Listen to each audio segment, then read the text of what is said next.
Rebel Canners teaching all kinds of food preservation, especially the old ways. Welcome back, Rebel Canners, for another episode. I picked up this book at Sam's Club, where was an air fryer in our Christmas. And every time I go to my friend's house or where I babysit, they have air fryers.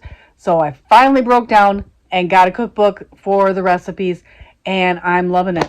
I've been doing my sweet potatoes in the air fryer. This one has some really great recipes in it. Apple chips, potato skins. You can do kale chips. I usually use those in my dehydrator. I'm going to have to check that out. Crab rangoon. Oh, I love crab rangoon. Tortilla chips. I need to make some more of those homemade hash browns. But this is the one I'm going to try next, because I can use my homemade jams and jellies to make strawberry toaster strudels or breakfast Pop-Tarts or whatever you want to call them. Pastries, breakfast pastries.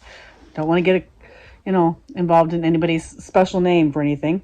But I think I am going to check this recipe out, and when I do, I'm going to share it with all of you. But I just thought that this would be good. Ooh, a mushroom and Swiss frittata.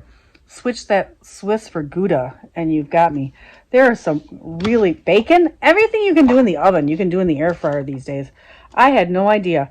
So I am going to really check out these recipes, and maybe we'll try out a few together.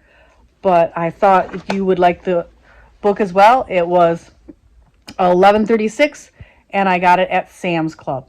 The I Love My Air Fryer Affordable Meals. I love affordable meals. By Eileen Clark.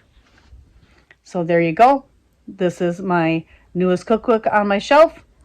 Thank you, Rebel Canners, for letting me share this cookbook review with you. And I think I'm going to really like this book. You have a great day now. Like, subscribe, and hit the notification bell.